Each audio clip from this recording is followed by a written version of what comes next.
Hello प्यारे विद्यार्थियों, कैसे हैं आप लोग। उम्मीद है बहुत अच्छे होंगे, अपनी तैयारी अच्छी तरह से कर रहे होंगे। चलिए अपना क्लास कंटिन्यू करते हैं इस स्टडी प्लेटफॉर्म पे जिसका नाम है पोटेंशियल स्टडी IQ। ठीक है, आप सभी का स्वागत है इस पर।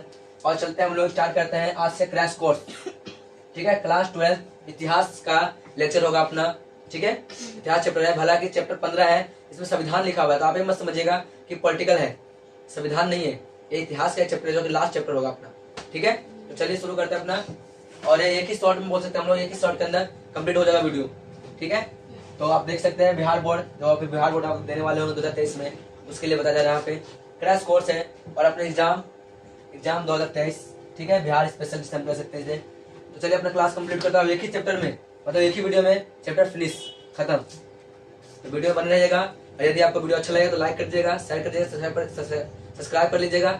ठीक है, चलिए हम लोग शुरू करते हैं अपने क्लास को। अगर कोई समझ नहीं आए तो बता दीजिए कमेंट बॉक्स में कमेंट करके।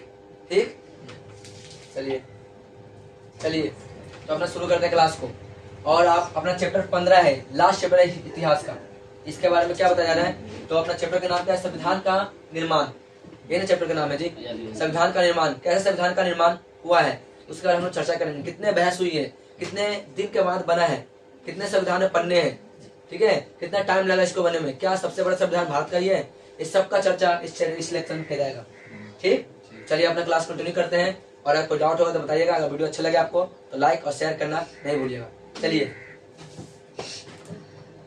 भारतीय संविधान, सबसे पहले आपको समझ में आ रहा होगा संविधान का निर्माण। ये संविधान क्या चीज है जी, आपको मन में चल रहा है संविधान है क्या, ये मैं निर्माण क्या, निर्माण बोले तो चलो ठीक है, मैं जान रहा हूँ कि बनना होता है, पर संविधान क्या है।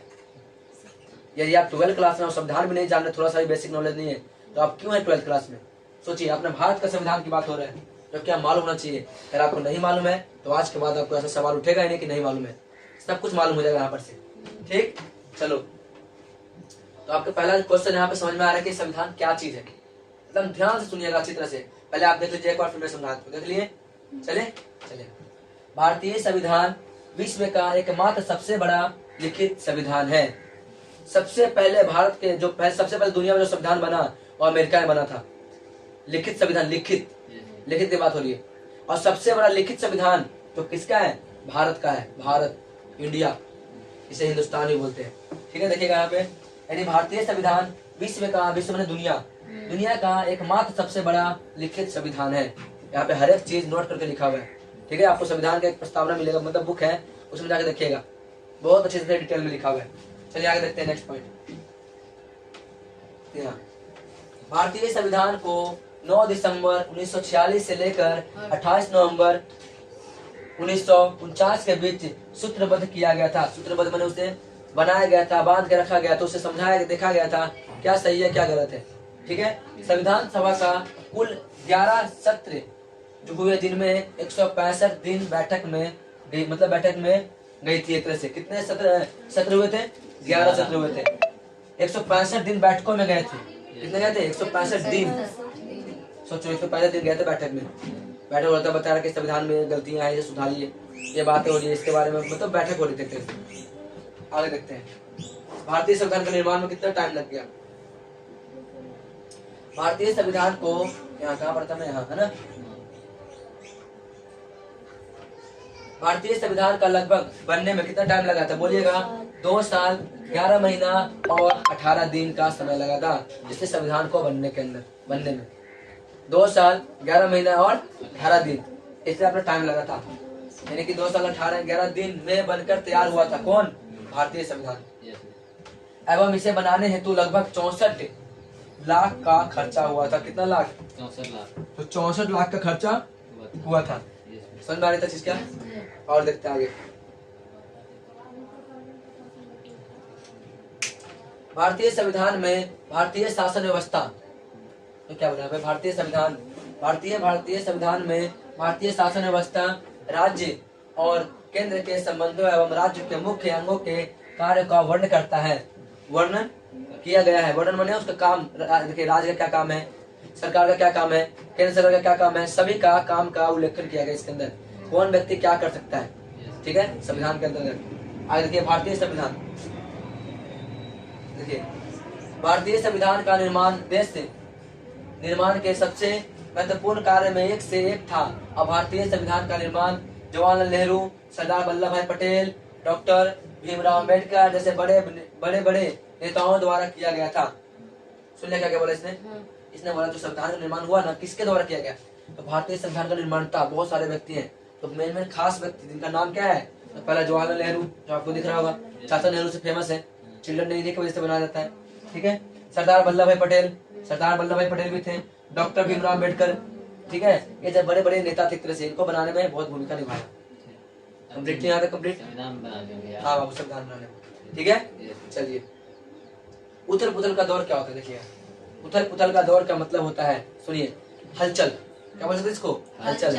क्या उथल पुथल हो रहा है? कैसे बोलते हैं ना उथल पुथल? तो देखिए इसका मतलब, भारतीय संविधान 26 जनवरी 1950 को अस्तित्व में आए। इसके निर्माण से पहले के साल काफी उथल पुथल वाले थे। मतलब बोलिए, जैसे भारतीय संविधान तुम्हारा क्या 1950 को अस्तित्व में आ गए, 26 जनवरी 1950 को अस्तित्व में आया, और उससे पहले के जो साल था ना, तो 49, 26 जनवरी 1949 की बात मान लीजिए, तो ये तुम्हारा क्या है?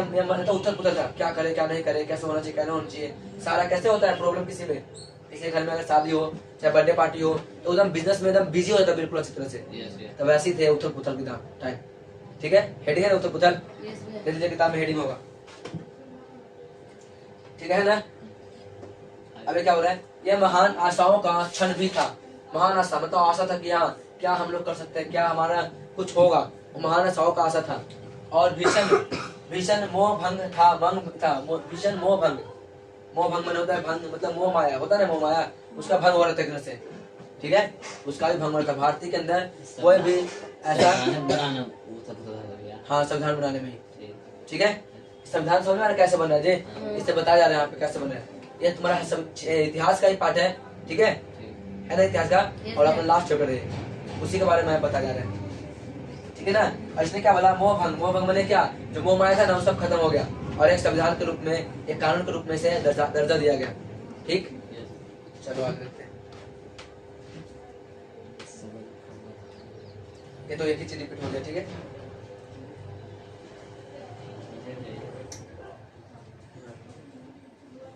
चलिए दिखा दे रहा सबको। चलिए दिख रहा है सबको, तो चलो फिर क्या हो रहा है यहाँ पे? लोगों की समृद्धियां दिखाई दे रहा है क्या आप लोग को? लोगों की समृद्धियां में भारत छोड़ो आंदोलन, आजादी हिंद फौज, मतलब आजाद हो, ठीक ना, आजाद हिंद फौज का प्रयास, और 1946 में रॉयल इंडियन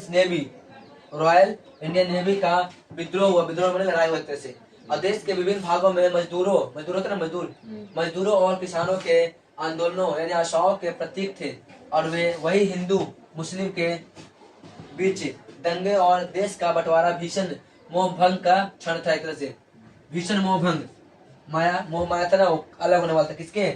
मुस्लिम और हिंदू को अलग करने की सोचा, यानी पाकिस्तान की मांग हो रही थी। कहने का तो आप समझ सकते हैं, समझ में आ गया? पाकिस्तान की मांग होने लगी थी। आगे देखिएगा, ये समझ में क्या बोला जाए, दोबारा समझ लीजिए, दोबारा से इस पॉइंट में समझा रहा हूँ आपको, अगर समझ नहीं आया तो देखिएगा।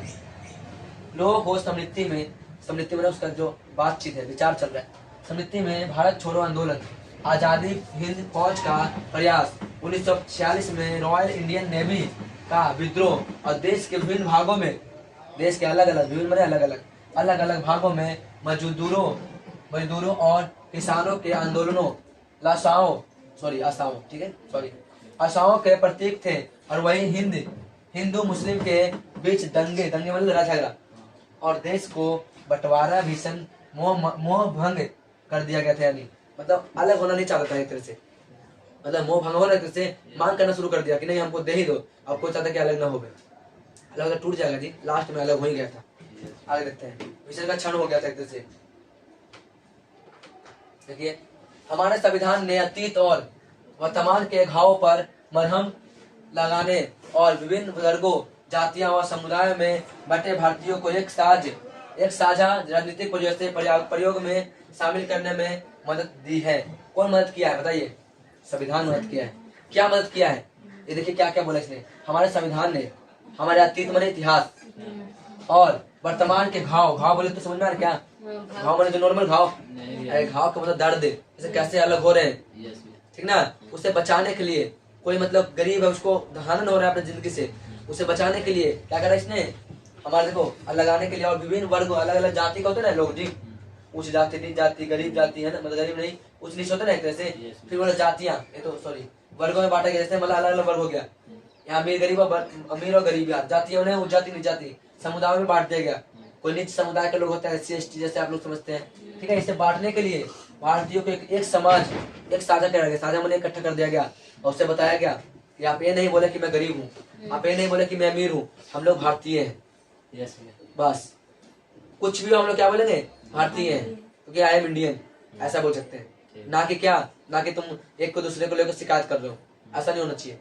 आप लोग आर्ट्स के स्टूडेंट हैं तो कभी भी किसी को परहेज ना करे, कभी भी किसी से बुराई नहीं करे। क्यों, ऐसे बहुत लोग बुराई करने वाले थे, इसकी वजह से आज भारत गुलाम हो गया था। हुआ था ना जी गुलाम, ये सब चुगलखोरों की वजह से हुआ था। और वो ईमानदार है तो हम लोग भारत का बीमार होते आदि, क्या वो तो गुलाम होते थे कहना जिंदगी में। सोने का चिड़िया कहा जाने वाला ही भारत आज गरीब देश बनकर रह गया। धीरे धीरे विकास हो रहा है, सोचो कैसे, सब चुगलखोर के वजह से हुआ, ठीक है ना। तो ऐसा काम नहीं करिए आप लोग। चलिए आगे देखते हैं संविधान की मांग। अब संविधान की मांग होने लगा, हमको संविधान दीजिए। क्या संविधान जरूरी है जिंदगी में? बिल्कुल जरूरी है भाई, ये जरूरी है क्या? बिल्कुल जरूरी है। संविधान से हम लोग का हमारा लोकतंत्र की भावनाओं को ठेस नहीं पहुंचती है। वैसे नहीं रहेगा तो बहुत सारा ठेस पहुंचेगा। किसको क्या मतलब, किसको मतलब है कुछ नहीं मतलब होगा इस कंडीशन में। चलिए आगे देखते हैं। महात्मा गांधी ने 1922, ठीक है क्या, महात्मा गांधी ने 1922 ईस्वी में असहयोग आंदोलन के, जानते हो असहयोग आंदोलन के बारे में पढ़े हैं आप लोग? असहयोग आंदोलन के दौरान मांग की कि भारतीय भारत का राजनीतिक भाग्य स्वयं भारतीयों द्वारा तय होना चाहिए। मतलब भारत में जो व्यक्ति रह रहा है, जो इसका कानून बनाएगा वो खुद भारतीय होगा, ना कि अंग्रेज होगा। अंग्रेज अरे सपोर्ट करेगा हम लोग को जी, बताइए? नहीं करेगा, अपना देश को सपोर्ट करेगा, सिंपल सी बात है। तो क्यों रखे उसको? हमारा संविधान हम आदमी बनाएंगे अपना, समझ में ना। तो इस कंडीशन में ऐसा रखा गया। आगे देखिएगा नेक्स्ट पॉइंट, भारतीयों द्वारा तय होनी चाहिए। तो फिर तो आगे देखते हैं कानून आयोग। कानून आयोग मैंने कानून को बनाने वाला, ठीक है। कानून आयोग और गोलमेज सम्मेलन की असफलता के कारण भारतीयों की आकांक्षाओं की पूर्ति करने के लिए गवर्नमेंट ऑफ इंडिया एक्ट, सुनो, गवर्नमेंट ऑफ इंडिया एक्ट 1935 यानी 1935 पारित किया गया था। तो याद रखिएगा इसको, क्या होता है कांग्रेस, मतलब गवर्नमेंट ऑफ इंडियन एक्ट कब पारित हुआ? 1935 में पारित हुआ था, ठीक है। किसके लिए पारित हुआ? तुम्हारा कानून आयोग था ना, उसको क्या करने के लिए? पूर्ति करने के लिए किया गया था, आकांक्षाओं की पूर्ति। तो कमियां था ना, कमियां, उसको पूर्ति करने के लिए किया गया था, ठीक है, 1935 के अंदर। कंप्लीट याद है सबको? चलिए कांग्रेस ने देखने क्या बोला। कांग्रेस ने 1935 ईस्वी में मांग की कि भारत का, ये तो हो गया ना? नहीं होगा। अच्छा ये पढ़ना, ठीक है, लिखिएगा। कांग्रेस ने 1935 ईस्वी में मांग की कि भारत का संविधान बगैर किसी बाहरी हस्तक्षेपन के बनना चाहिए। मतलब ये बोला जा रहा है कि कोई भी भारतीय संविधान के बनाने में किसी अंग्रेज का हाथ नहीं होना चाहिए। कोई भी तुम्हारा बाहरी व्यक्ति ना हो, कोई विदेशी व्यक्ति ना हो, हम लोग भारतीय ही होंगे। क्यों भारतीय होंगे? क्योंकि हमारा भारत है ना जी। अरे हम लोग ना बना रहे जी, हमारा देश है, हम कुछ भी करें हाँ, फिर तो वो लोग अपना देश बना सपोर्ट कर देगा, गरीबों को और दोहन करेगा। इससे अच्छा है वो रहे नहीं करे। और देखिए नेक्स्ट पॉइंट, बाहरी समझ में ना कि बाहर से कोई ना है, ठीक है। चलिए 1938 ईस्वी में जवाहरलाल नेहरू ने 1939 ईस्वी में कांग्रेस कार्य समिति ने भारतीयों की अपनी संविधान सभा की स्पष्ट रूप से मांग कर दी कि हमको संविधान सभा चाहिए, हमको संविधान चाहिए भारत की। कुछ भी करिए, हमको संविधान चाहिए। बिना संविधान के हम भारत का एक क्षण भी रहना असंभव सा है, ठीक है। जखनी मन तखनी पास लड़ जाए, क्या फायदा? संविधान बनाइए, संविधान, ठीक है। चलिए अब आगे संविधान का गठन कैसा होता है। गठन मैंने कैसे इकट्ठा करते हैं इसके बारे में और हम लोग को पता नहीं। इसको कंप्लीट याद है सबको ना सन में? यस। चलिए आगे देखते हैं संविधान सभा गठन। संविधान सभा का गठन कैबिनेट मिशन योजना द्वारा सुझाए गए प्रस्ताव के अनुसार 1946 में हुआ था। कब हुआ था? 1946 में पारित किया गया था या हुआ था, ठीक। देखिए इसके अंतर्गत संविधान सभा के कुल चुने गए सदस्यों को संख्या की सदस्यों की संख्या दो लिखा गया, ठीक है ना। कितना थी बाबू? 389 था। कितना था? 389 थी, ठीक है। चलिए, जिससे 296 ब्रिटिश भारत एवं 93 सदस्य देसी रियासत से चुने गए थे। कंप्लीट है तक? चलिए आगे देखते हैं। सभी राज्यों व देसी रियासतों को उनकी जनसंख्या के अनुपात में सीटें दी जाती थी, सीटें दी जानी थी कि जितना अनुपात उतना में सीट देने चाहिए। इसमें से प्रत्येक 10 लाख की आबादी पर संविधान सभा के लिए एक सदस्य प्रांतीय विधान सभा के सदस्यों द्वारा चुना गया था। कितने लोगों में एक लोग चुना गया था? 10 लाख लोग में। कितने लोग में? 10 लाख। और सभा के सदस्यों द्वारा चुना जाना जरूरी था, चुना जाता था। प्रांत में प्रांतों की 16 राज्य बना होता, राज्य। राज्य बने क्या होता है? राज्य। तो प्रांतों के 296 सदस्यों में से स्थानों पर आवंटन कुछ इन प्रकार था, जैसे नीचे लिखा गया। सामान्य कितने थे बाबू? 213 को थे। मुस्लिम लोग कितने थे? 79 थे। एवं सिख कितने थे? 4 लोग थे। इतने लोग यहाँ पे आए थे, ठीक है। आगे देखते हैं यहाँ पे, चलिए आगे देखते हैं।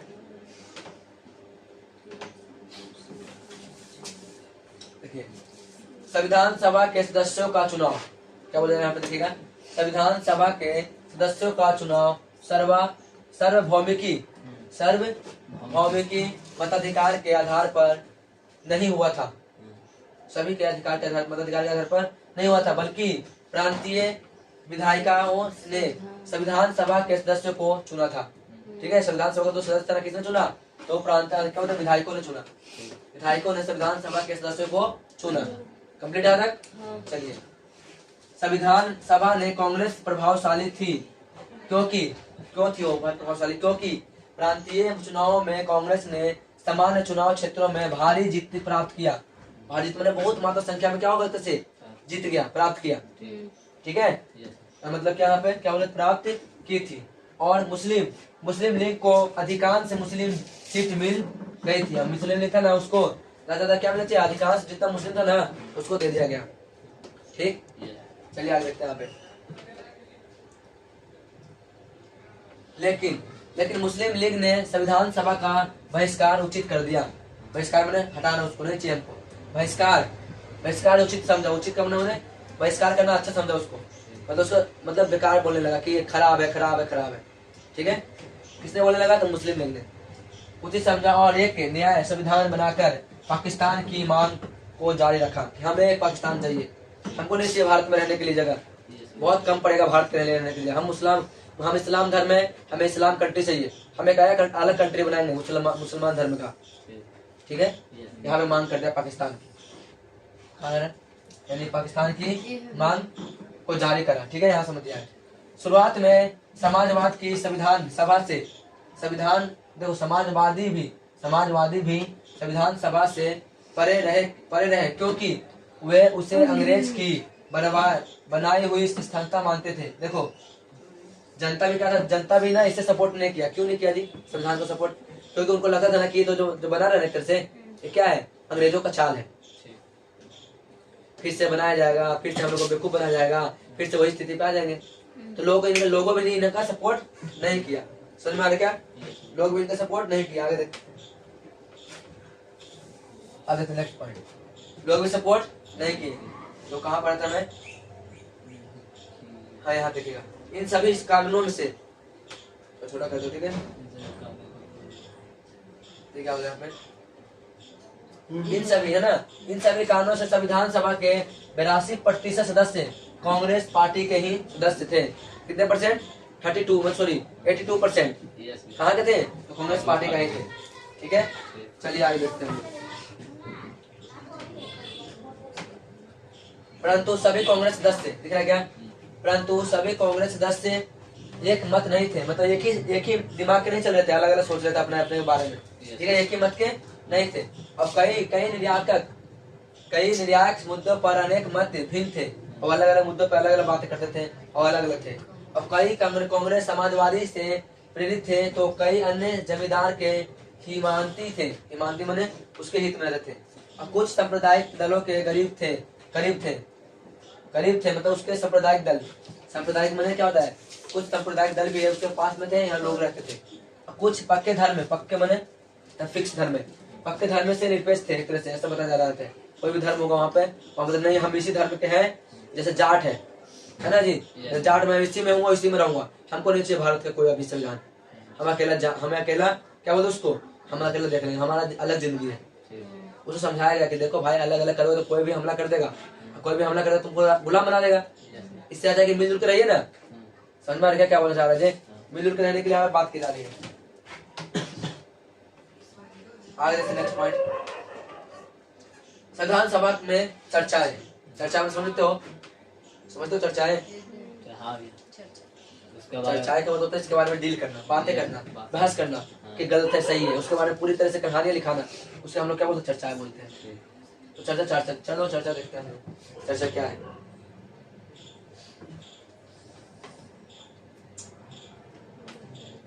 ठीक है चलिए, संविधान सभा में हुई चर्चाएं जनमत से प्रभावित होती थी।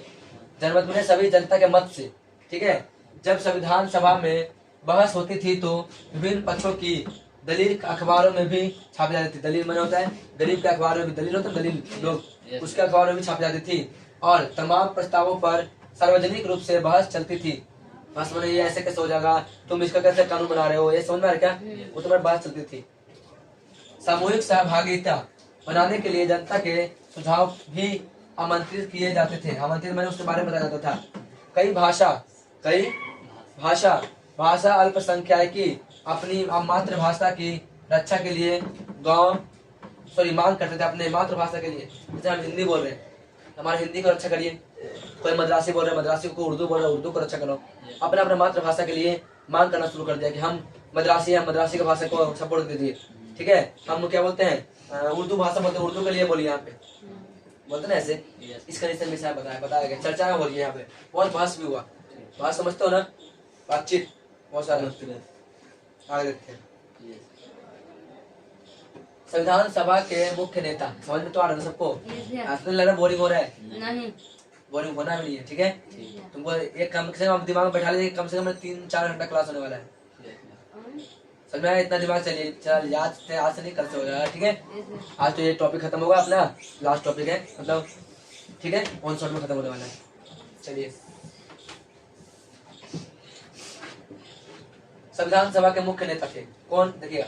संविधान सभा के मुख्य नेता, जिसे मुख्य आवाजें बोलते हैं, इसे आवाजें क्यों बोले सर, आवाजें इसलिए बोला गया क्योंकि मुख्य नेता ही ना बोलता है जी कोई बातें, अरे मुख्य नेता ना बोलेंगे, उनके बारे में बताया जा रहा था, वही बताया जा रहा है, देखिएगा। देखिए, संविधान सभा में कुल 300 सदस्य थे, कितने थे, 300 सदस्य थे, इसमें 6 सदस्य की भूमिका काफी महत्वपूर्ण थी। 6 को लोग थे, 100-300 थे, इसमें 6 की बहुत ज्यादा भूमिका थी। और 6 कौन कौन है, 6 में से 3 जवाहरलाल नेहरू, कौन थे 3 लोग, जवाहरलाल नेहरू थे पहला, वल्लभ भाई पटेल थे, और राजेंद्र प्रसाद कांग्रेस, ठीक है ना, राजेंद्र प्रसाद थे, ये कांग्रेस के सदस्य थे बाबू, किसके सदस्य थे, कांग्रेस के। आगे देखते हैं, इसके अतिरिक्त 3 को तो लगे, और देखो इसके अतिरिक्त डॉक्टर भीमराव अम्बेडकर, यानी भीमराव अम्बेडकर, भीमराव अम्बेडकर के एक हो गया, दूसरा नाम के.एम. मुंशी, और यह क्या बोला, अलादी कृष्ण स्वामी अय्यर थे। 6 हो गया क्या, ये प्रमुख व्यक्ति थे संविधान को बनाने में, चर्चाएं करने में, बातें करने में, ठीक है। नाम इनका याद रख लीजिएगा, नाम पेपर में आएगा। संविधान सभा में 2 प्रशासनीय अधिकारियों थी, इनमें से एक कौन थे, बी.एन. राव, यानी कौन, भीमराव अम्बेडकर, ठीक है। भारत सरकार के संवैधानिक सलाहकारक थे, जबकि दूसरे अधिकारी S.N. मुखर्जी थे। सलाहकार मैंने सलाह देने वाला, ठीक है। इनकी भूमिका मुख्य योजनाकार थी, योजनाकार मैंने पूरा प्लानिंग से किया जाता था इनका बातें, ठीक है, ताकि सभी को सपोर्ट मिले और अच्छा है एक तरह से, ठीक है। चलिए,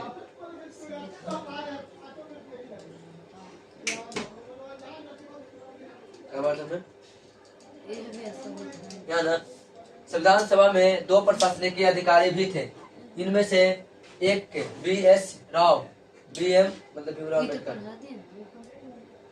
नहीं। पढ़ना है संविधान के बारे में तो अच्छा यहाँ पर ठीक है, ये तो अभी पढ़ा है ना, ठीक है, तो अभी देख लीजिएगा वीडियो। संविधान के बारे में महत्वपूर्ण तत्व कुछ और बातें हैं बता रहे हैं, संविधान कैसे है, कुछ कुछ बातें हैं जो इम्पोर्टेंट है, उसको आप याद करिएगा, आपको नोट करिएगा, नोट नहीं करिएगा, ठीक है, आप लोग खुद ही याद कर लीजिएगा। अब पीडीएफ अगर आप लोग को चाहिए तो मैं बता देता हूँ, इस नंबर पे कांटेक्ट करिएगा, ठीक है, आपको मिल जाएगा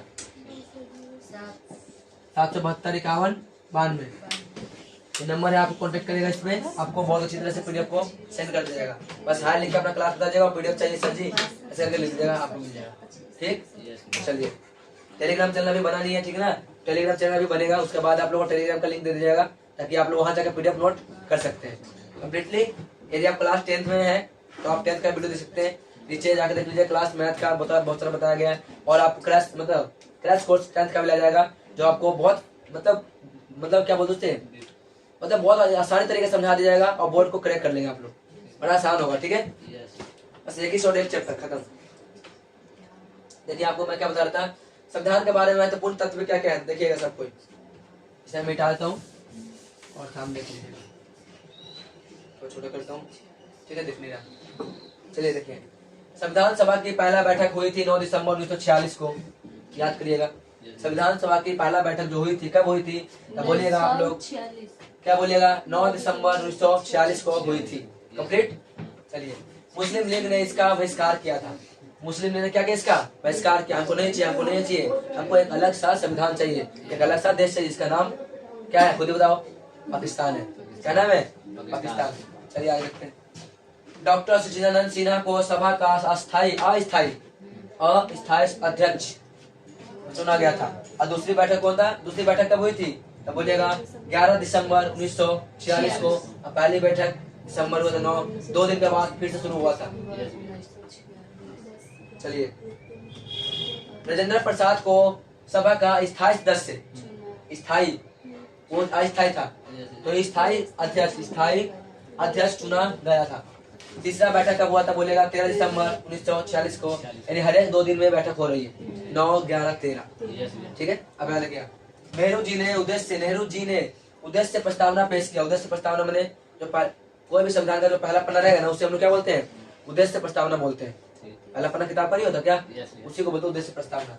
सदस्य कितने थे इसके अंदर, 289 थे, कितने थे बाबू, 289, 389, हाँ 300 थे, ठीक है, बुला रहे गलती से, ठीक है, आप लोग समझदार है ही, देख लीजिए, लिखा हुआ है 389। चलिए, इनका अध्यक्ष कौन थे, बोलेगा डॉक्टर राजेंद्र प्रसाद, कौन थे, डॉक्टर राजेंद्र प्रसाद इनका अध्यक्ष थे। चलिए आगे देखते हैं। मसौदा समिति के प्रमुख अध्यक्ष B.R. अम्बेडकर थे, यानी भीमराव अम्बेडकर, B.R. अम्बेडकर। संवैधानिक सलाहकार कौन थे, बोलेगा B.N. राव थे, कौन थे, B.N. राव। और क्या 13 दिसंबर 1946 को जवाहरलाल नेहरू द्वारा उद्देश्य प्रस्ताव पेश किया गया था, ठीक है। अवधि इसको बनने में कितना, क्या बोला इसने, 11 दिसंबर 1946 को जवाहरलाल नेहरू ने उद्देश्य प्रस्तावित किया, अवधि इतना महीना दिन लगा था, अच्छा ये क्या बोला, अवधि मैंने टाइम, ठीक है, अवधि मैंने क्या होता है, टाइम, समय की बात हो रही है, तो समय इसको कितना लगा था बाबू, तो बोले 2 महीने 11, ये क्या हो गया, 2 महीने 11 महीने, और ये गलत लिखा है, ठीक है, 2 वर्ष बनने में जो लगा था बता रहे हैं, 2 वर्ष 11 महीने 11 दिन, 2 वर्ष 11 महीना और 18 दिन, 11 दिन, ये गलत लिखा हुआ है, ठीक है, इसे काटिए इसको। 18 दिन अपना संविधान बनने में टाइम लगा था, 2 वर्ष 11 महीना और 18 दिन में संविधान बन गया था, ठीक। चलिए, ये गलत लिखा हुआ, कोई दिक्कत नहीं। संविधान पूरा हुआ था कब, 26 नवंबर 1946 को, पर लागू नहीं हुआ है, पूरा हुआ था एक तरह से। लागू या अधिनियमता कब हुई थी, 26 जनवरी 1950 को हुआ था। इसी के रूप में हम लोग गणतंत्र दिवस मनाते हैं, 26 जनवरी को, ठीक है, मनाते हैं। आगे देखिएगा, कहाँ पढ़े थे हम लोग, मिटा देता हूँ, ठीक है। आप याद रखिए, और जो पीडीएफ है ये वाला कट कर दीजिएगा, 2 वर्ष 11 में 18 दिन रहेगा, ठीक है ना, इसको आप नोट कर लीजिएगा। चलिए आगे देखते हैं। यहाँ पे संविधान सभा का, याद रखिएगा, संविधान सभा का 11 सत्र हुए हैं, अब बैठक कितना हुआ था, ये 365 दिन में हुआ था। चलिए, आंतरिक अंतरिम सरकार के प्रमुख जवाहरलाल नेहरू थे। कौन थे प्रमुख? जवाहरलाल नेहरू। अब आते हैं यहाँ पे नेक्स्ट पॉइंट। मुस्लिम लीग अंतरिम सरकार में शामिल हुए थे कब? तब बोलेगा 13 अक्टूबर 1946 को शामिल हो गए थे कम्प्लीटली। चलिए यहाँ पे अब आते उद्देश्य प्रस्तावना क्या है। उद्देश्य प्रस्तावना कैसे हम लोग पढ़ेंगे इसके बारे में। तो आप लोग सबसे पहले ये बताइए कि वीडियो हमें कैसा लग रहा है। बताइए वीडियो समझ में आ रहा है क्या? यदि आपको वीडियो अच्छा लग रहा है तो लाइक शेयर सब्सक्राइब करना नहीं भूलिएगा, ठीक है ना। तो चलिए आप ही लोग के लिए लाया गया, ठीक है, क्रैश कोर्स, ताकि इसको एकदम क्या बोलते बिहार बोर्ड को 4 के आएंगे हम लोग, ठीक है। आप लोग करके आइएगा, मैं आपको सब कुछ कर दूंगा, यहाँ पे करा दूंगा। और आप खुद ही फिर लास्ट में बोलेगा सर आप बिल्कुल सही कर देते हैं, पेपर में सब कुछ आया है। ऑब्जेक्टिव सब कंप्लीट होगा, बिहार बोर्ड में जितना पूछेगा ना सब कंप्लीट करेंगे। मैं आपको यहाँ तक बता दूंगा कि इम्पोर्टेंट है, पढ़ लीजिए घर पे। जब टाइम नहीं मिलेगा, मान लीजिए टाइम नहीं मिला, उस कंडीशन में क्या बोलूंगा कि ये वाला याद कर लीजिएगा, पेपर में आ सकता है, ये वाला याद कर लीजिएगा, बस आएगा और ही अपना अच्छी तरह से। चलिए आगे देखते हैं नेक्स्ट पॉइंट। उद्देश्य प्रस्तावना क्या होता है। चलिए आधा हम लोग खत्म कर चुके हैं, आधा और बाकी है, ठीक है। थक तो गया ज्यादा नहीं। चलिए देखते हैं आगे। उद्देश्य प्रस्तावना क्या होता है देखिएगा। 13 दिसंबर 1946 को जवाहरलाल नेहरू ने संविधान सभा के सामने उद्देश्य प्रस्तावना पेश किया था। संविधान सभा के सामने उद्देश्य प्रस्तावना पेश किया। इसमें भारत को स्वतंत्र माने आजाद संप्रभुत्व गणराज्य घोषित कर दिया गया। पूरी की पूरी गणराज्य है ना, पूरी की पूरी जो राज्य है गणराज्य है, गणराज्य जनता के लिए पूरा किया गया था, घोषित किया गया था। नागरिकों को न्याय, समानता, स्वतंत्रता का आश्वासन दिया गया था। मतलब नागरिकों तो लोग को क्या बोला गया, आपको न्याय मिलेगा सर जी, समानता आपको मिलेगा, एक भी चीज का ऐसा नहीं बेमानी होगा, स्वतंत्रता भी मिलेगा आपको, आजादी मिलेगी पूरी पूरी, आश्वासन दिया जाएगा, आश्वासन मैंने उसको भरोसा दिया गया, ठीक है। चलिए आगे देखिए। और यह वचन दिया गया था कि अल्पसंख्यकों, पिछड़े व जनजातीय क्षेत्र एवं दलित व अन्य पिछड़े वर्गों के लिए पर्याप्त रक्षात्मक प्रभाव किए जाएंगे। इसने क्या बोला, वादा किया, वचन किया कि कम संख्या में जो लोग रहते हैं, जैसे मुस्लिम, जैसे क्या बोलते हैं सिख, उनको भी छोड़ा नहीं जा रहा है, उनको भी अच्छी तरह से सुविधा दिया जाएगा। कोई भी व्यक्ति क्यों न हो, एक गरीब से गरीब व्यक्ति, एक अमीर से अमीर व्यक्ति, सबके लिए संविधान का एक समानता अधिकार दिया जा रहा है, सबको टोटल, ठीक है। चलिए आगे देखिए अल्पसंख्या मैंने कहा बहुत कम जनता, पिछले लोग मैंने जाने लोग क्या गरीब लोग हैं, पिछले हैं जैसे अमीर नहीं है। और देखने में जनजातीय मतलब जो आदिवासी जैसे बोल सकते हैं, दलित लोग जैसे और एक पिछले लोग होते हैं, आदिवासी होते हैं ना, जैसे उसका नहीं समय बताया जा रहा है, ठीक। चलिए देखिए रक्षात्मक ने रक्षा करने का वचन दिया गया था। पंडित जवाहरलाल नेहरू ने कहा है कि हमारे लोकतंत्र की रूपरेखा हमारे बीच होने वाली चर्चा से ही उभरेगी। मतलब हम लोग जो बातें करेंगे उसी से उभरेगी। अब भारतीय संविधान के आदर्श और प्रावधान कहीं और से उठाए गए हैं, नहीं है, हो सकते, मतलब बोला ना संविधान के क्या, संविधान का आदर्श और प्रावधान कहीं और से उठाए गए नहीं हो सकते, मतलब बोले ये क्या बोल रहा है, हमारे जो बीच से उभरेगा नहीं भारतीय संविधान का, तो कहीं और से शब्द नहीं ले जाएगा, यही से ले जाएगा। आप ही हम दोनों के बीच में राय रहेगा, उसी के बीच में। अब ऐसा कोई राय नहीं ले जाएगा तो आप सहमत नहीं रहेंगे, सबको सहमति किया जाएगा, ठीक। चलिए पंडित जवाहरलाल नेहरू दिख रहा है क्या आपको। पंडित नेहरू जी ने यह प्रस्ताव भी पेश किया था कि भारत का राष्ट्रीय ध्वज केसरी रंग केसरिया होना चाहिए, जिसे ऑरेंज बोलते हैं, सफेद होना चाहिए जिसे व्हाइट बोलते हैं, और हरे रंग होना चाहिए जिसे हम लोग क्या बोलते हैं, ग्रीन बोलते हैं।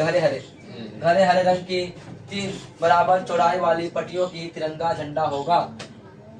किसने कहा ये चीज ऐसा होना चाहिए, तो बोलेगा पंडित जवाहरलाल नेहरू जी ने कहते, ठीक है। 3 रंग का झंडा होगा, तीनों का साइज सेम होगा, ठीक है। केसरिया, लाल, व्हाइट, नहीं केसरिया ग्रीन और सफेद, ठीक है ना, और लाल तो फिर बेकार हो जाएगा, ठीक है ना। तो ये अपना होगा, आगे देखते हैं। इसके बीच में गहरे नीले रंग का एक चक्र भी होगा, जिसे हम लोग क्या बोलते हैं, अशोक चक्र बोलते हैं। क्या बोलते हैं इसमें, अशोक चक्र। चलिए आगे देखते हैं। वल्लभ भाई पटेल मुख्य रूप से पर्दे के पीछे कई महत्वपूर्ण काम कर रहे थे। पर्दे के पीछे बोले तो सामने ही आ रहे थे, लेकिन काम कर रहे थे अच्छे। उन्होंने कई रिपोर्टों के प्रारूप लिखने में खास मदद की और कई परस्पर विरोधी विचारों के बीच सहमति पैदा करने में महत्वपूर्ण भूमिका अदा की थी। मतलब कोई भी क्या बोलते विचारक होता है, बोलने वाले में कि ऐसे ऐसे बोल रहा है, ऐसे उसके जाके समझाया गया, उसको बोला गया, उसको साथ रखा गया कि समझो आप इसकी बात को, तब जाके उसने मतलब बहुत भूमिका निभाए थे। ठीक है, यहाँ देखना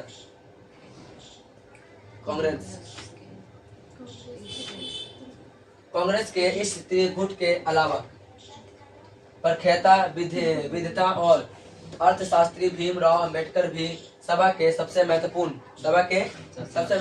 सदस्यों में से एक थे। यद्यपि ब्रिटिश शासन के दौरान अंबेडकर कांग्रेस के राजनीतिक विरोधी रहे थे। क्या रहे थे? विरोधी। कौन रहे थे जी? अंबेडकर। किसके? तो कांग्रेस के राजनीतिक विरोधी रहे थे। परंतु स्वतंत्रता के समय महात्मा गांधी की सलाह पर उन्हें केंद्रीय विधि मंत्री का पद संभालने का न्योता दिया गया था। विरोधी थे लेकिन उसको न्योता दे दिया गया। किसके कहने पे? गांधी जी के कहने पे। ठीक है, इस भूमिका में उन्होंने संविधान की प्रारूप समिति के अध्यक्ष के रूप में काम किया था। ठीक है, काम किया गया था प्रारूप समिति के अध्यक्ष के रूप में। ठीक है, काम किया। उनके सभा दो अन्य वकील भी काम करते थे। उनके सभा में दो और भी वकील थे जो काम करते थे, जैसे गुजरात के एम मुंशी, गुजरात के रहने वाले जिनका नाम था के.एम. मुंशी, तथा मद्रास के अलादी कृष्णा स्वामी आयर, दोनों ने ही संविधान के प्रारूप पर महत्वपूर्ण सुझाव दिया था। प्रारूप समिति होता है, उससे महत्वपूर्ण सुझाव दिया कि ऐसे करना चाहिए सर, ज्यादा बेटर होगा। ठीक है, चलिए क्या जरा पे देखिएगा। अम्बेडकर के पास दिख रहा है क्या आपको? अम्बेडकर के पास सभा में संविधान के प्रारूप को पारित करवाने की जिम्मेदारी थी। अब इस काम से लगभग 3 वर्ष लगे हैं। कितने लगे हैं? 3 वर्ष लगे। और इसके दौरान हुए चर्चाओं के मुद्रित रिकॉर्ड 11 या 12 भारी भरकर खंडों में प्रकाशित हुआ था। 11 या 12 खंडों में, भारी खंड में, बहुत बड़े बड़े खंड में, मतलब हिस्सा में बांट दिया गया था इसको। ठीक है, चलिए आगे देखते हैं। नेक्स्ट पॉइंट, इसका नाम क्या है? संविधान सभा के कम्युनिस्ट सदस्य सोमनाथ की लड़ाई है, लाहिड़ी है ना, लाहिड़ी है बाबू।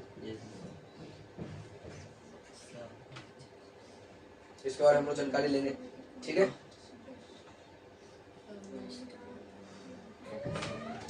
ओके माय डियर स्टूडेंट्स, चलिए अपना क्लास कंटिन्यू करते हैं। और हम लोग न्यू टॉपिक से बोल सकते हैं हम लोग क्या? तो संविधान सभा के कम्युनिस्ट सदस्य यानी सोमनाथ लाहिड़ी के बारे में हम लोग पढ़ेंगे, बिल्कुल डीप में और समझ के पेपर में पढ़ के आएंगे हम लोग। ठीक है, चलिए इसके बारे में जानते हैं क्या बात है। क्या बोल रहे थे कि संविधान सभा के कम्युनिस्ट सदस्य दिखाते रहे आप लोग क्या? संविधान सभा के कम्युनिस्ट सदस्य सोमनाथ लाहिड़ी को सभा की चर्चाओं पर ब्रिटिश साम्राज्यवादी का सिहाय परछाई दिखाई देता था। मतलब उसको लगता था कि ब्रिटिश का राज्य व्यवस्था चल रहा है यहाँ पे। और 1946 से 1947 ईस्वी के सर्दी में जब संविधान सभा में चर्चा चल रही थी तो अंग्रेज अभी भी भारत में ही थे। सोचो, जब चल रहे थे सभा तो अंग्रेज कहाँ थे? अभी भी भारत के अंदर भी थे, एक तरह से उसी के अंदर थे। आगे देखते नेक्स्ट पॉइंट। जवाहरलाल नेहरू ने के नेतृत्व में अंतरिम सरकार शासन को तो चला रही थी, परंतु उसे सारा काम वायसराय तथा लंदन में बैठे ब्रिटिश सरकार की देख रेख में करना पड़ा था। देखो, लंदन में बैठा ब्रिटिश सरकार, उसके बाद उसको देख रेख में करना पड़ता। भले काम को वायसराय चला रहा है, वायसराय चला रहे थे, लेकिन इनका ये किस पे टिके हुए? तो यहाँ के ब्रिटिश के, मतलब लंदन में बैठे ब्रिटिश सरकार की देख रेख के अंदर थी। ठीक, चलिए लाहिड़ी दिख रहा है क्या? लाहिड़ी दिख रहा है। देखो, लाहिड़ी ने अपनी साथियों को नाम है शायद, एक मिनट किताब में देखो लाहिड़ी लिखा है क्या कहीं?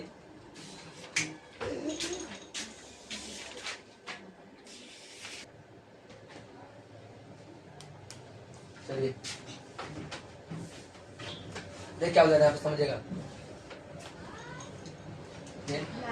लाहिड़ी ने अपने साथियों को समझाया कि संविधान सभा अंग्रेज की बनाई हुई और वह अंग्रेजों की योजना को सरकार करने का काम कर रही है। देखो, लाहिड़ी समझता था ना अपने आप को, मतलब कोई व्यक्ति है, मतलब वहाँ पे जनजातीय का, वो बोला अपने आप को समझता था कि देखिए जो संविधान जो बन रहा है ना, वो अंग्रेजों का बनाया हुआ है और अंग्रेज ही सिर्फ शासन करेंगे, लेकिन ऐसा कुछ नहीं है। है क्या ऐसा बताइए? लेकिन उसको समझाया गया, सबको उसी को इसने बोला। फिर क्या बोला यहाँ पे देखिएगा, करने का काम कर रहा था, योजना को सरकार करने का काम कर रही है, ऐसा बोल रहा है उसको। लारी ने बताया अपने साथियों को, ठीक है, सही बोला ना। लारी ने अपने साथियों को समझाया कि संविधान सभा अंग्रेजों की बनाई हुई और वह अंग्रेजों की योजना को साकार करने का काम कर रही है, ऐसा कह रहा है वो। लेकिन ऐसा सही बात है क्या? अरे ऐसा बात थोड़ी नहीं जी, हमारा संविधान है जी, हम भारत के लोग हैं, हम भारत के लोग सभी है, हम भारत या भारत के जनता जिसे बोल सकते हैं हम लोग। आगे देखते हैं, अब आते पृथक निर्वाचन की समस्या। ये बोल रहा है कि अलग कैसे करें इसको, निर्वाचन मतलब सिलेक्टेड कैसे करें। तो प्रथम पृथक मैंने अलग, निर्वाचन की समस्या, अलग कैसे करें हम इसको, क्या वजह है अलग करने का, उसके बारे में हम लोग चर्चा करेंगे, ठीक है। देखते हैं यहाँ पे बातें क्या बता जा रहे हैं। 27 अगस्त, नाम याद रखिएगा डेट, 27 अगस्त, छोटा कहता हूँ, 27 अगस्त 1947 ईस्वी को मद्रास के बी पोखर बहादुर ने पृथक निर्वाचित बनाए रखने के पक्ष में एक प्रभावशाली भाषण दिया था। क्या दिया था इसने? कब दिया भाव? प्रभावशाली मतलब अट्रैक्शन। एक तो भाषण दिया, लेकिन प्रभावशाली बोलता अट्रैक्शन, सबको दिल जीत लेने वाला, ठीक है। कब दिया? तो बोलेगा 27 अगस्त 1947 को, ठीक है। 15 अगस्त को हम लोग आजाद हुआ था भारत, और उसके अगले दिन मतलब अगले दिन 27 तारीख को है ना, कितना दिन बाद है बताइएगा, यानी कि 12 दिन के बाद, 12 दिन के बाद ऐसा बताया गया, ठीक। चलिए, संविधान सभा में पृथक निर्वाचित की समस्या पर बहस हुई, मतलब बहस में बातचीत बहुत ही हुआ, और मद्रास के बी पोखर बहादुर ने इसका पक्ष लिया, परंतु ज्यादातर राष्ट्रवादी नेताओं जैसे आरबी, राष्ट्रवादी में समझे अपने देश की रक्षा करने वाला, राष्ट्रवादी नेताओं जैसे कि आरबी धुलेकर, सरकार पटेल, गोविंद वल्लभ भाई पटेल है ना, पंथ है, और बेगम एंजाम रस्तुल्लू आदि ने इसका कड़ा विरोध किया था। कड़ा विरोध मैंने नहीं आपको करना है, विरोध किया, और इस देश के लिए घातक बताया गया। घातक मैंने ये सब खराब है, तो मैं सोच रहा है ना, तो खराब है ऐसा बताया गया। घातक मैंने क्या बोलते उसे, हानिकारक करने वाला, ठीक है। चलिए देखिए, सरदार पटेल ने कहा था कि पृथक निर्वाचित एक ऐसा जहर है जो हमारे देश की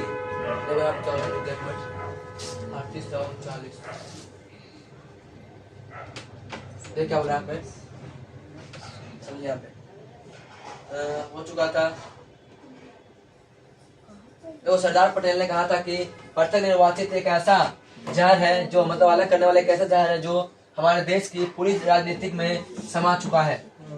जहर अलग करने वाला है ना जी, जहर है ना एक तरह से, और जहर है जो समा चुका। क्या तुम इस देश में शांति चाहते हो? अगर चाहते हो तो इसे पृथक निर्वाचित को फौरन छोड़ दो, मतलब अलग करने का सोच दिमाग में हटा दीजिए, अगर तुम अच्छा चाहते हो तो, ठीक है। फिर क्या होगा देखिएगा, जीवी पंत ने एक बहस में कहा, अलग मतदाता न केवल राष्ट्र के लिए बल्कि अल्पसंख्यकों के लिए भी हानिकारक है। उन्होंने कहा है कि बहुसंख्यक समुदाय का दायित्व था कि वे अल्पसंख्यक की समस्या को समझने और उनकी आकांक्षाओं को साथ सहानुभूति रखेगा, मतलब उसके प्रॉब्लम को समझेगा और उसका हर एक प्रॉब्लम में साथ देगा, ऐसा कहा गया था, ठीक है। समझ में आ रहा है क्या बोल रहा है यहाँ पे? जैसे कोई गरीब व्यक्ति, उसको सपोर्ट करने के लिए बताया जा रहा है, ठीक है, उसके बारे में साथ देने के लिए बात की जाएगी। आगे देखते हैं नेक्स्ट पॉइंट, अलग है ना, अलग मतदाताओं की मांग, अलग मतदाता मैंने वोट देने की, देखिए ना, अलग मतदाताओं की मांग अल्पसंख्यकों को स्थायी रूप से अलग थलग कर देगी और उन्हें कमजोर बनाएगी, और उनके अलावा या उन्हें सरकार के भीतर किसी प्रभावी बात से वंचित रहेगी। मतलब सुनिएगा, अगर ऐसा कर देगा ना तो मतलब ये तुम्हारा उथल पुथल हो जाएगा, अलग हो जाएगा, इससे तुम्हारा पूरा ताकत नहीं मिल पाएगा। और ये क्या बोला इसने, साफ बोल रखा है कि क्या बोलते हैं, सरकार के भीतर किसी प्रभाव बात से सब वंचित रह जाएगी। बहुत ऐसे लोग रहेंगे जो क्या रहेंगे, इससे बात से वंचित हो जाएगा, वंचित में बच जाएगा, लेकिन द्वारा उन्हें कमजोर बनाई जाएगी, और इसके अलावे या उन्हें सरकार के भीतर किसी प्रभावी बात से वंचित रह जाएगी। मस्जिदों में बच जाएगी, वो सही से उसको सपोर्ट नहीं मिल पाएगा। ठीक है, चलिए आगे देखते हैं क्या बोल रहे हैं, यहाँ पे देखिएगा। अलग अलग मतदाताओं के खिलाफ, देख रहे हैं ना, अलग अलग मतदाताओं के खिलाफ सभी तक्र राष्ट्र एक ही तक्र राष्ट्र की एकता पर आधारित है, और जहाँ प्रत्येक व्यक्ति एक राज्य का नागरिक होता है, और प्रत्येक समूह को राष्ट्र के भीतर माने अंदर, राष्ट्र के भीतर आत्मसात होना पड़ता था। राष्ट्र के भीतर मैंने अपने अंदर को आत्मसात मैंने खत्म होता था एक तरह से। ठीक है, और संविधान की देखना, संविधान नागरिकता और अधिकारी प्रदान करेगा, और बदले में नागरिकों को राज्य के प्रति अपनी वफादारी की पेशकश करनी थी। मतलब वो रहना हिसाब साफ कि आप क्या बोलते हैं, संविधान आपको हेल्प करेगा, लेकिन अपने देश के प्रति, अपने राज्य के प्रति पूरी वफादार होना चाहिए आपको। ठीक है, ईमानदार होना चाहिए, तब जाके ऐसा कंडीशन में फॉलो होना शुरू कर देगा। और देखिएगा अपना समय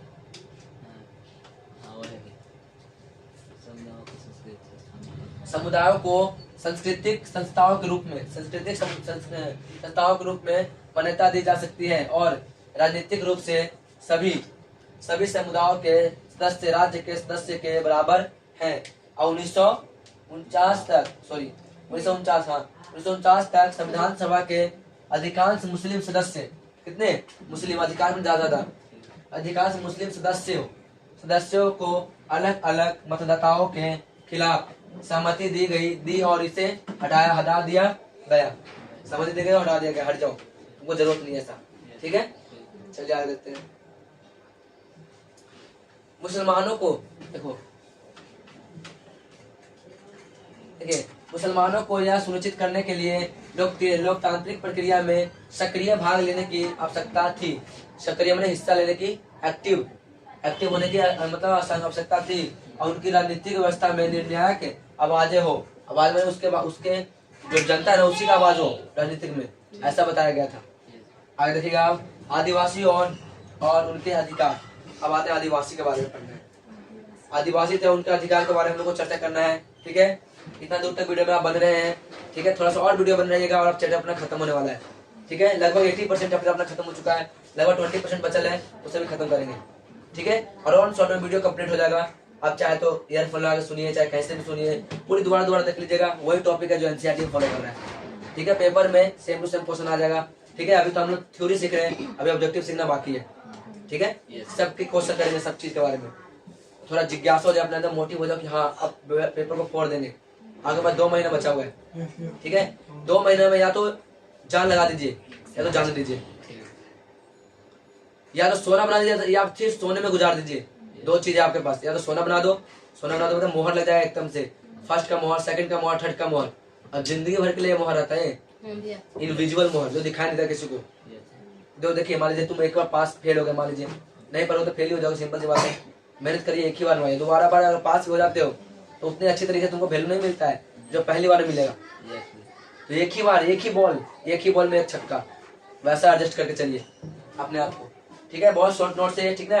अपना दिमाग उतना छोटा सा ही होता है 12th क्लास में, उतना भी होता है, छोटा नहीं होता, लेकिन 10 जैसा नहीं होता, एक 12th का होता है, ताकि पूरा एडजस्ट कर लीजिए आप। पूरा क्वेश्चन जितना पूछ सके ना, सब पे सब कर लीजिए, एक भी क्वेश्चन बाहर नहीं जाने वाला। आप कितना करके तो देखिए, उसके बाद आके वीडियो पे बोलिएगा कि हाँ अभी लाइक मत करिएगा, ऐसा लग रहा है तो जब आइए, जब परीक्षा दे दीजिएगा, जब वापस आइएगा तब जाके सब्सक्राइब, लाइक सब कर दीजिएगा। ठीक है, चलिए हम लोग कहाँ पढ़े थे, यहाँ ना, आदिवासी और उनके अधिकार। चल देखते हैं आदिवासी और उनका अधिकार क्या होता है, इनके बारे में हम लोग चर्चा करना है। ठीक है, चलिए समझिए एक पॉइंट इसका। आदिवासी जयपाल सिंह, एक आदिवासी ने इतिहास के माध्यम से आदिवासी के शोषण समझते हो, शोषण मतलब काम करवाना, पैसों नहीं देना, मारना पीटना और अलग से अलाव में, तो शोषण, उत्पीड़न मतलब दर्द और भेदभाव, माने भेदभाव करता है। ठीक है, तुम ऊंच हो, तुम नीच हो, तुम गरीब हो, मैं अमीर हूं, ऐसे के बारे में विस्तार से बात की है। उन्होंने आगे कहा है कि जनजातियों की रक्षा करने और प्रवर्धन करने की आवश्यकता है, जो उन्हें सामान्य आबादी के रूप स्तर पर आने में मदद करेगी। बोला ना, जितने जनजातियां वो पिछड़े वर्ग जिसे बोल सकते हैं, उसको सपोर्ट किया जाएगा। जो गरीब है उसे गरीब को बताया जाएगा, उससे मतलब हेल्प किया जाएगा, कहने का मतलब, ठीक है, ताकि और भी लोग विकास हो सके, जनता को मतलब समझ सके एक तरह से, और दुख दर्द है ना जो हो रहा है वो नहीं होगा, ऐसा बताया जा रहा है। ठीक, समझ में आ रहा है सबको इतना? चलिए आगे देखते हैं, मदद करेंगे कहने का मतलब, आगे देखिएगा। जयपाल सिंह ने कहा, उन्हें मुख्य धारा में एकीकृत करने के लिए शारीरिक और भावनात्मक दूरी को तोड़ने की तोड़ने की जरूरत है। मतलब भावना का ना, भावना दूरी मत बनाइए, पास बनाइए, उसे तोड़िए, उस जाति निज जाति मत देखिए, सबको आपस में सपोर्ट करिए, ठीक है। और देखिए, उन्होंने विधायिका में सीटों के रक्षण पर जोर दिया। जो विधायिका का सीट होता है ना, जो बनता है, उससे बोला कि नहीं, आदिवासी का भी एक सीट होना चाहिए, ठीक है। समझ में आ रहा है क्या? उनके बारे में बताया जा रहा है, क्योंकि यह उनकी मांगों को आवाज देने में मदद करता है और लोग इसे सुनने के लिए मजबूर होंगे। वैसे लोग ऐसे नहीं सुनते इनके बारे में, कोई वैल्यू नहीं देते इनका, लेकिन जब ये तुम्हारा एक सीट मिल जाएगा विधायिका के अंदर, तब इनका बातों को सुनने के लिए सब मजबूर भी होंगे और समझदार भी बनेंगे, ठीक है। चलिए आगे देखते हैं हम लोग। हमारे देश के दलित वर्गों के लिए संविधान में प्रावधान। दलित मने होता गरीब, गरीब समझते हो ना? अरे दलित मने क्या बोलते थे उसको, डोम बोलते हैं, है ना। तो जो निज जाति का होता है बहुत है, उसको भी ये संविधान के अलग से प्रस्तावना में लिखा गया है कि आपका वैल्यू क्या है, उसके बारे में हम लोग देखते हैं, ठीक है। तो देख लीजिए सबको, दिख रहा क्या यहाँ तक? हमारे देश के दलित वर्गों के लिए संविधान में प्रावधान। अब यहाँ देखिए इसका मतलब, दलित वर्ग दिखाई दे रहा है ना? दलित वर्ग हमारे देश की 20 से लेकर 25% आबादी बनाते हैं, इसलिए वे अल्पसंख्यक नहीं है, लेकिन उन्हें लगातार हाशिए का सामना करना पड़ता है। हाशिए मतलब कुछ प्रॉब्लम को सामना करना बार बार उसको पड़ रहा है, ठीक है। आगे करते हैं। दलित वर्गों के सदस्यों को व्यवस्थित रूप से हाशिए पर जाने का सामना करना पड़ा है और सार्वजनिक स्थलों तक उनकी पहुंच नहीं थी, मतलब सभी जगह नहीं पहुंच पाते थे, ठीक है। और उन्हें विकृत सामाजिक और नैतिक आदेशों के माध्यम से दबा दिया गया था और दलित वर्गों की शिक्षा तक कोई पहुंच नहीं थी और वे प्रशासन में उनकी कोई हिस्सेदारी नहीं थी। समझना, कोई उनका पहुंच नहीं था, कोई उनका हिस्सेदारी भी नहीं था, ठीक है। किसका? आदिवासी का। समझ में आया ना? एक तरह से दलित परिवार का, एक तरह से बोल सकते हैं, ठीक। दलित की बात हो रही है। दलित वर्गों के सदस्य ने, देख रहा क्या? दलित वर्गों के सदस्य ने अस्पृश्यता की समस्या पर जोर दिया, जिसे सुरक्षा और संरक्षण के माध्यम से हल नहीं किया जा सकता था। ये क्या इसने बोला? अस्पृश्यता क्या होता है? अस्पृश्यता माने छुआछूत होता है। क्या होता है? छुआछूत। छुआछूत को आर्टिकल किस में रखा गया है? तो बोलेगा आर्टिकल 17 के अंदर, यानी अनुच्छेद 17 में रखा गया है छुआछूत को। समझ में आ गया? तो याद रखिएगा इसको।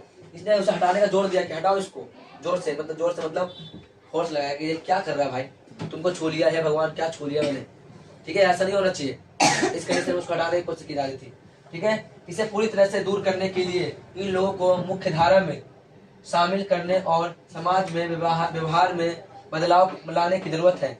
बदलाव मैंने समाज में जो बदलाव होता है व्यवहार में, वो लाने की जरूरत है। और संविधान सभा ने तो जरूरत है, आगे देखते हैं हम लोग।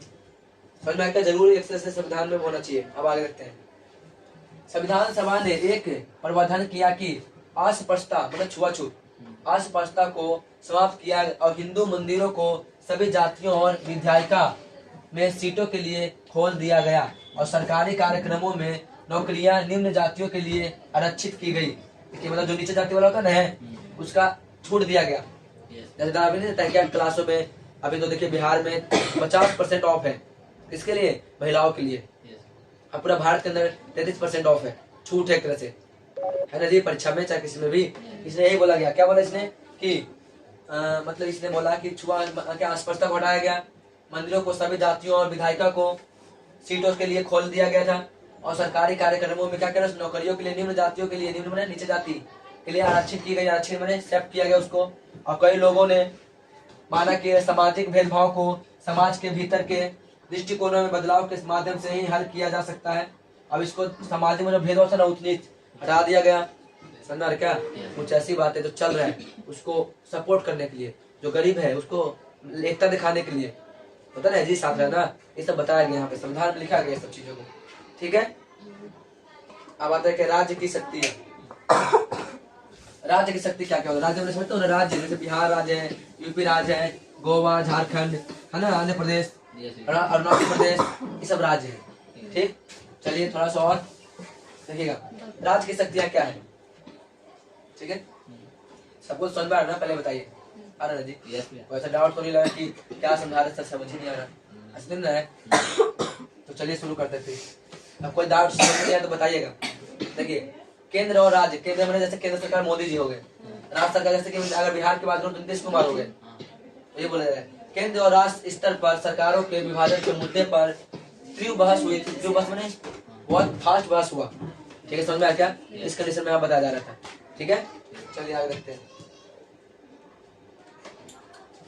संविधान ने विषय की 3 सूचियां प्रदान की। क्या बोला? संविधान ने विषय की 3 सूची प्रदान किया था। कितने सूची? 3 सूची। पहला कौन है? केंद्रीय सूची, दूसरा राज्य सूची, तीसरा क्या तुम्हारा? समवर्ती सूची। याद रहा क्या? तो राष्ट्र केंद्रीय सूची क्या होता है देखिएगा, केंद्रीय सरकार इस पर कानून बनाता है, उसे हम लोग क्या बोलते हैं? केंद्रीय सूची कह सकते हैं उसको, केंद्रीय सूची के अंतर्गत रखा जाता है उसको। ठीक है, देखिए राज्य सूची क्या होता है? राज्य सरकार इस पर कानून बना सकती है, उसे हम लोग क्या बोलते हैं? राज्य सूची बोलते हैं इसको। समझ में आ रहा क्या? फिर क्या बोला हमने? क्या? समवर्ती सूची। समवर्ती सूची दोनों संघ और राज्य सरकार सूचीबद्ध वस्तुओं पर कानून बना सकता है, उसे हम लोग क्या बोलते हैं? समवर्ती सूची बोलते हैं। राज्य के लिए भी कानून बनाएगा और देश के लिए बनाएगा, केंद्र के लिए बनाएगा। ठीक है, चलिए अधिक मत केंद्रीय सूची में सूचीबद्ध है और भारत केंद्रीय में सरकार को और अधिक शक्तिशाली बनाया जाता है ताकि वह शांति सुरक्षा सुनिश्चित कर सके। देखिए भारत के अंदर तुम्हारा केंद्रीय शासन व्यवस्था सबसे केंद्रक है, सबसे मुख्य है। समझ में आया? भारत के अंदर, और अमेरिका में तुम्हारा राज्य व्यवस्था सबसे मुख्य है। तो याद रखिएगा, भारत के अंदर केंद्रीय शासन व्यवस्था सबसे बेस्ट है, सबसे प्रमुख है। और पाकिस्तान क्या बोलते हैं? अमेरिका में तुम्हारा क्या है? राज्य व्यवस्था अच्छा है। आगे देखते हैं यहाँ पे, सुरक्षा सुनिश्चित कर सके और देखिएगा, और महत्वपूर्ण हितों के मामले में समन्वय स्थापित कर सके और अंतर्राष्ट्रीय क्षेत्र में पूरे देश के लिए बात कर सके। कौन? केंद्र सरकार, यानी केंद्रीय। समझ में क्या? जैसे मान लीजिए कुछ घटना ऐसा घट रहा है तो भाई बिहार राज्य की जाएगा बात करने के लिए, अमेरिका से नहीं जाएगा। कौन जाएगा? तो जाएगा तुम्हारा देश का प्रधानमंत्री जाएंगे। समझ में क्या? वो तुम्हारे किसी देश वाले के राष्ट्रपति से हम लोग बात करेंगे, समझेंगे, इसलिए उसे मतलब पावर दिया गया है केंद्र सरकार को जाना। ठीक है, चलिए हालांकि कुछ देखिए, हालांकि कुछ कर जैसे कि भूमि कर, मेरा क्या कर मन क्या होता है? टैक्स। आपको सबको समझ में आ रहा होगा। हालांकि कुछ कर जैसे कि भूमि और संपत्ति कर, बिक्री कर और बोतल बंद शराब पर कर राज्य द्वारा अपने दम पर वसूले जा सकते हैं। वसूले जा सकते हैं। समझा ना? कुछ अपने दम पर बताया रहा। वैसे कर हो गया किसके लिए? जमीन के लिए। तो राज्य सरकार अलग से अपना बता सकता है और केंद्र सरकार अलग बोल सकता है। तो राज्य सरकार ज्यादा इसका भूमिका निभाता है। ठीक है, चलिए आगे चलते हैं नेक्स्ट टॉपिक। मैं सीरीज करता हूँ, समझ में आ जाएगा तब तक के लिए। ठीक है, अब कोई डाउट हो तो पूछ लीजिएगा। देखिए हम लोग क्या करेंगे, केंद्र और राज्य की शक्तियों पर संस्थानम का दृष्टिकोण, संस्थानम का। ठीक है, कैसे कैसे इसका दृष्टिकोण बने, इसका क्या क्या नाम है वो बताया जाएगा। ठीक है, देखिएगा क्या दृष्टिकोण, कैसे कौन इसको देख रहा है, उसके बारे में चर्चा की जा रही है यहाँ पे। पहला पॉइंट,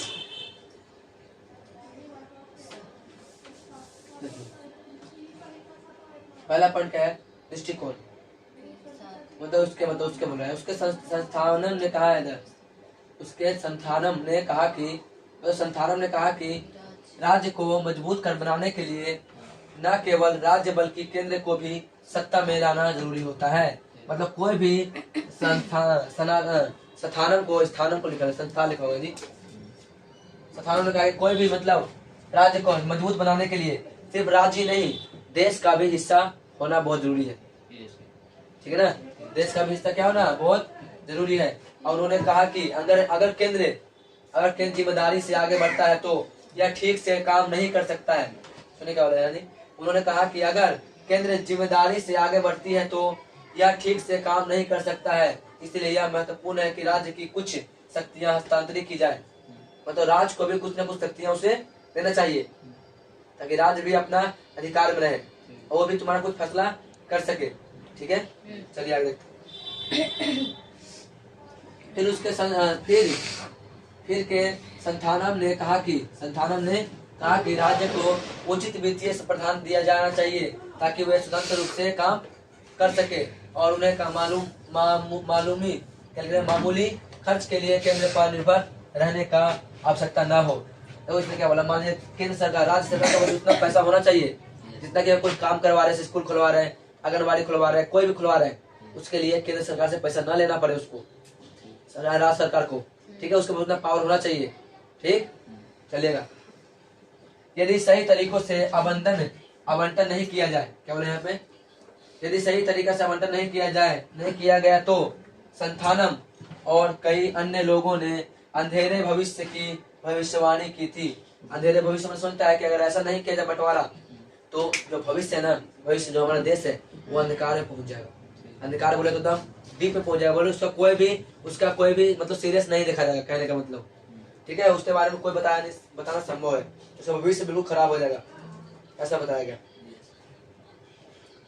चलिए आप नेक्स्ट। उन्होंने आगे कहा कि प्रांत केंद्र के खिलाफ विद्रोह कर सकता है। जो प्रांत है ना, 15 प्रांत, प्रांत मैंने राज्य, ठीक है, क्या प्रांत केंद्र के खिलाफ, जो केंद्र होगा ना, जैसे मोदी जी हो गए ना, तो केंद्र के खिलाफ विद्रोह कर सकता है और केंद्र टूट जाएगा। केंद्र क्या यहाँ पे टूट जाएगा, क्योंकि अत्यधिक शक्ति संविधान में केंद्रित किया गया है और सबसे ज्यादा शक्ति किसके पास दिया गया है, संविधान के अंदर। संविधान के ऊपर कुछ नहीं है, मोदी जी भी नहीं है, राष्ट्रपति भी नहीं है, और वो भी कोई ऐसा काम करे जो संविधान में नहीं लिखा हुआ है तो उनको हटाने में कुछ सेकंड ही लगने वाले हैं। हट जाइए, नहीं जरूरत है आपको। ऐसा मुझे क्यों चाहिए जो मेरा संविधान को ही उल्लंघन कर दे। भारत का संविधान सबसे प्रमुख है, कोई भी देश को चलाने के लिए संविधान बहुत अच्छा होता है। चलिए आगे देखते हैं आप। अब हम लोग क्या पढ़ेंगे, मजबूत सरकार की आवश्यकता। अब सरकार ही मजबूत होना चाहिए, ये नहीं कि जो चीज हल्का सा डरा दिया, हिला दिया, कुछ फैसला से नहीं ले पा रहे हैं, ये सब बेकार की बात है। अच्छा सरकार होना चाहिए। ठीक है, चलिए 2 पन्ना और है बस, इसका खत्म होगा। देखिए नेक्स्ट,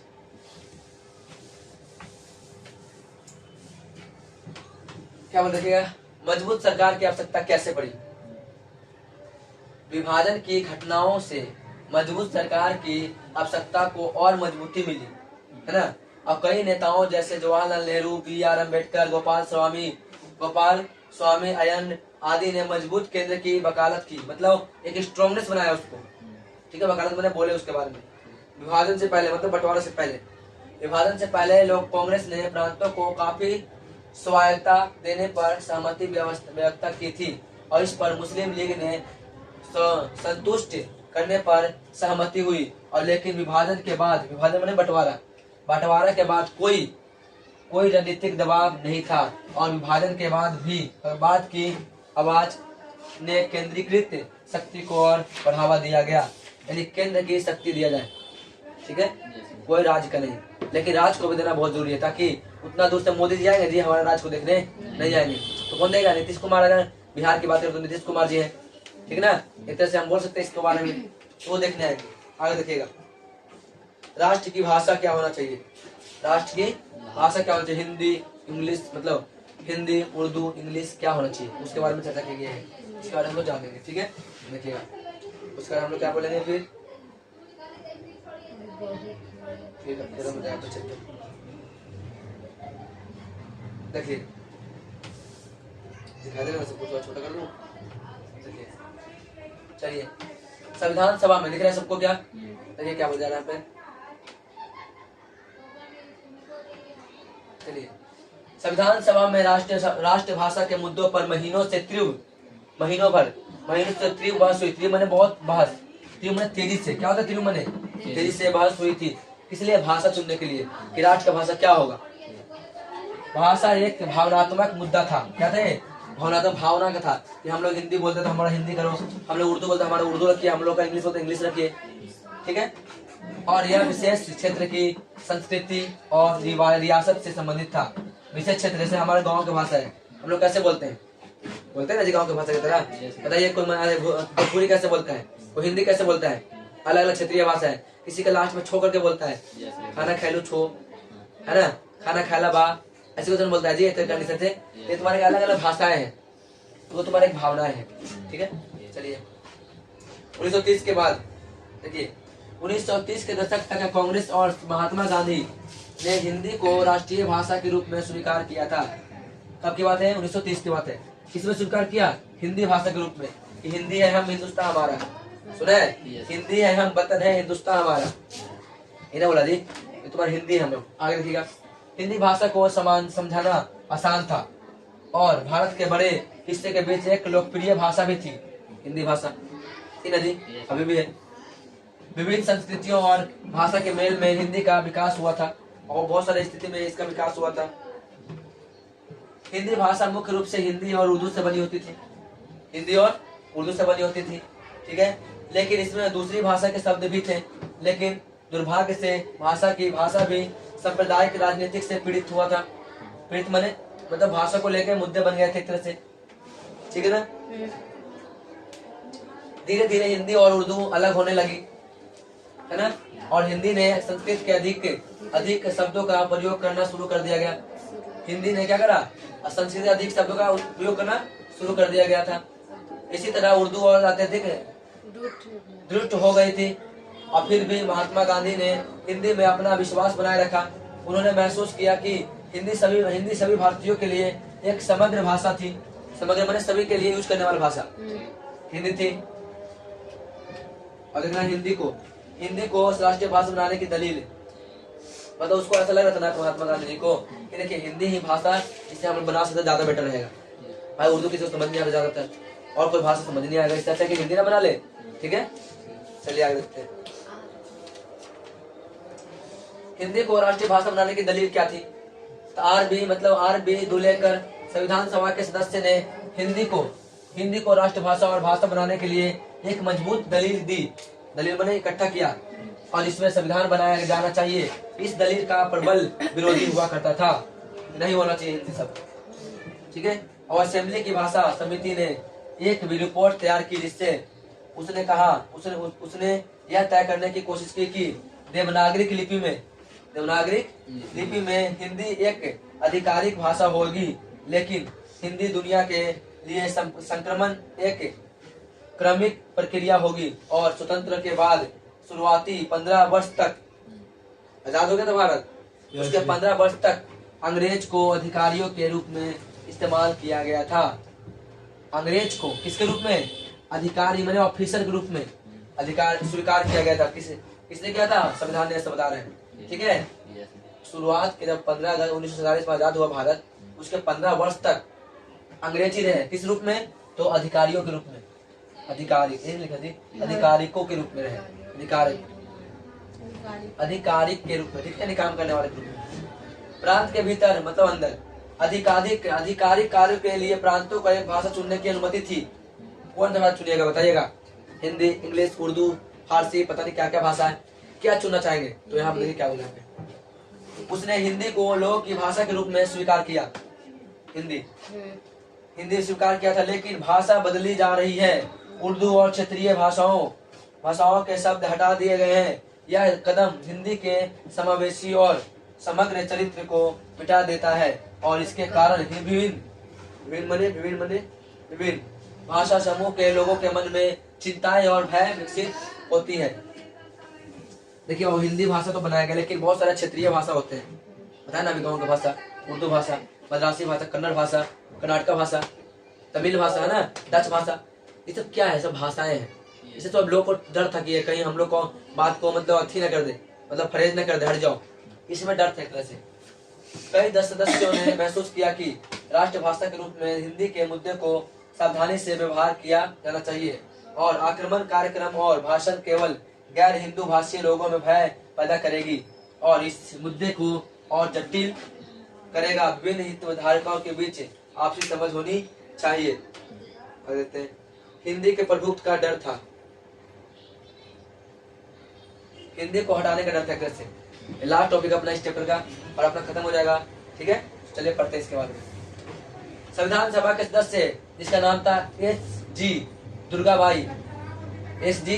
दुर्गाबाई ने कहा कि दक्षिण भारत में हिंदी के खिलाफ तीव्र विरोधी है। अब भाषा के संबंध में विवाद के प्रादुर्भाव के बाद प्रतिद्वंदी में एक डर है कि हिंदी प्रांतीय भाषा के लिए विरोधी है और यह प्रांतीय भाषा और इसके साथ जुड़ी सांस्कृतिक विरासत की जड़ को काटती है। यह पूरा यहाँ पे चैप्टर को बता रहे हैं कि हिंदी हटाने का डर था एक तरह से। हालांकि अपना देश भारत का जो भाषा है वो हिंदी है। ठीक है, तो यहाँ पे अपना चैप्टर क्या होता है, खत्म हो जाता है, बिल्कुल ही एंड, यानी one short video chapter finish. तो बताइएगा यहाँ तक वीडियो कैसा लगा आप लोग को। बहुत मेहनत लगती है भाई वीडियो बनाने में।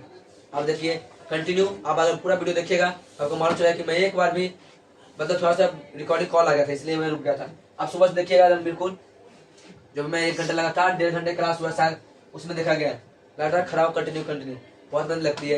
यदि आपको वीडियो अच्छा लग रहा है तो लाइक कर दीजिएगा, शेयर कर दीजिएगा, सब्सक्राइब करना नहीं भूलिएगा। ठीक है, और अपने दोस्तों के पास शेयर जरूर करिए, जितना ज्यादा हो सके शेयर करिए ताकि और भी स्टूडेंट पढ़ सकते हैं।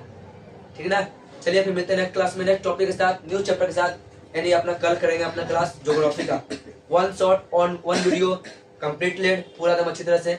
सब्जेक्टिव ऑब्जेक्टिव क्वेश्चन बैंक वगैरह सबको लेते हुए चलेंगे, एक हाथ में सब्जेक्ट एक हाथ में क्वेश्चन बैंक। ठीक है, लेके हुए चलेंगे अपने और की, अब बोर्ड को 4 करेंगे। ठीक है, फिर मिलते हैं नेक्स्ट क्लास में, तब तक के लिए बाय। आप लीजिए स्क्रीनशॉट या फिर मैं बता देता नंबर एक बार फिर ले देता हूँ, 620672 5192। इस नंबर पर कांटेक्ट करिएगा, आपको पीडीएफ मिल जाएगा। और टेलीग्राम का चैनल अभी नहीं बना है, चैनल बनाएंगे उसके बाद आपको टेलीग्राम का लिंक नीचे सेंड कर दूंगा डिस्क्रिप्शन में, वहां से आप पीडीएफ नोट कर लीजिएगा। ठीक है, टेलीग्राम एक मैसेजर और क्या बोलते हैं ऐप से, उसमें बना लूंगा ना तो मैं यहाँ से भेजूंगा तो वहाँ पहुंच जाएगा, वहाँ से सभी स्टूडेंट ले लेंगे। ठीक है, मिलते हैं नेक्स्ट क्लास में, तब तक के लिए बाय।